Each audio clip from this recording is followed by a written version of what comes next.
we're going to get ready, and Dan's going to play a few songs for us. You've got several lined up for us to play, and tell us a little bit about. I'm kind of curious about your what you do when you're making going into the recording studio, because you've got an album out. You want to plug your album? Yeah, the first album I did was actually recorded with a guy named Dave DeWitt. He's a friend of mine, and he has a studio down in Knoxville, Shed 55 Studios. And he done a real good job on it, producing it. He actually played the drums on it as well too. He's a very talented guy. But yeah, that was been back in 2014, so it's high time overdue for another. Right. But, what's that album entitled? Like the song I played earlier, I'm Still Here. I'm Still Here. That's actually going to be the name of the album too. Okay. Cool. Which I think would be a good name for a sophomore effort. Yeah, I think so. And it's choice, yeah. And you've got a complete story to tell. Now on the upcoming album, is it going to be a standalone songs, or is the album going to tell a story?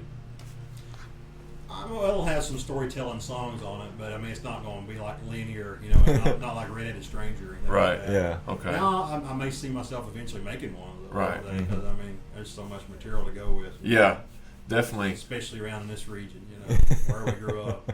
Now, do you think how's the songwriting process for you? Do you struggle with songwriting, or do you allow your time? All right, I'm going to sit down and write a song today, or hey, I'm at the bus stop and an idea comes to me. I'm like that. I mean, when it hits me, it hits me.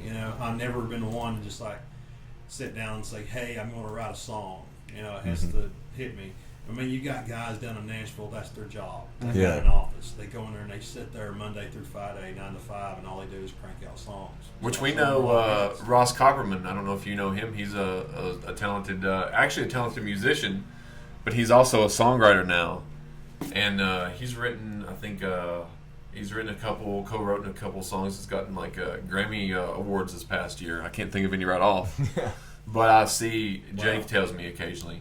And we actually gave him his first radio interview on the old show on WMMT. You gave him his first big boost. And he's allowed us to use his songs in any kind of productions that we do in the future. Does he? Yeah. That's cool. Yeah, Ross Copperman, so he's a cool guy. He actually put out an album, a full album with studio backing in Europe, and he had like 3 videos there. And then I think here he's released everything self-released, but he's in Nashville now, so that kind of made me think of it. And as you can hear, we've got we've got Mr. Lawnmower Guy. Everyone's daily activities start coming out. Which we faced that quite a bit. He shouldn't be mowing on Sunday. No, man. He shouldn't. We faced that quite a bit when we going to hell, buddy. When we made Virginia Running. I'm kidding. we want that angel to stop his mower immediately. So Dan, what do you have coming up in the future as far as gigs and stuff go? You have any gigs coming up? Well, actually, this year's the first year ever I'll be playing at Bristol Rhythm and Roots, so I'm excited about that. That's in what, September, August, or September? Yeah, September. I think it's around. I want to say it's the 16th, 17th, around that weekend. Okay. Friday, Saturday, Sunday. I'll be playing that Saturday and Sunday. Do you know your time slot or anything? Yeah, that Saturday I will be on the State Line stage at 9:30. Which thankfully I think will be after Dwight Yoakam's set, so there may actually be people at mine. Yeah, that'll be a good.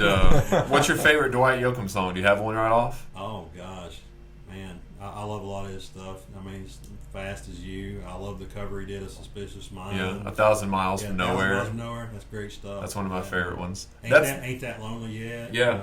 That whole album that he had this time, that album was one of my favorite Dwight Yoakam albums of all time, really.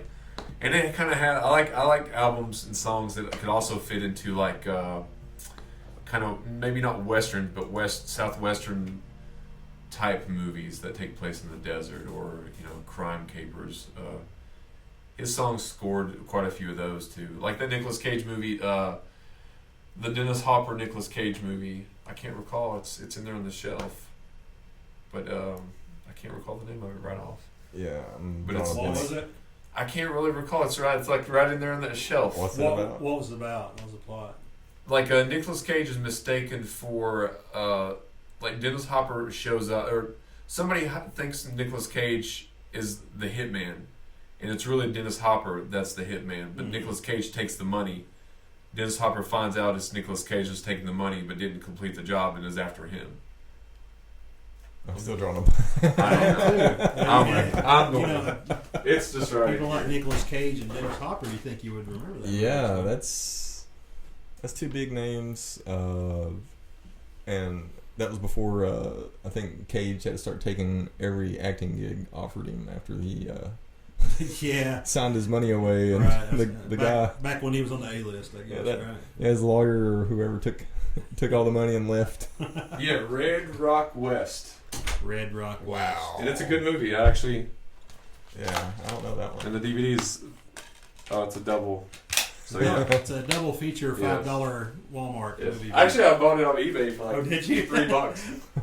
But I try to get all Nicolas Cage movies. I like Nicolas Cage, I do too. especially '90s Nicolas I think he Cage. gets a bum rap sometimes. Yeah. I always liked it. I think so too. I loved Gone in 60 Seconds. It's one of my favorite movies.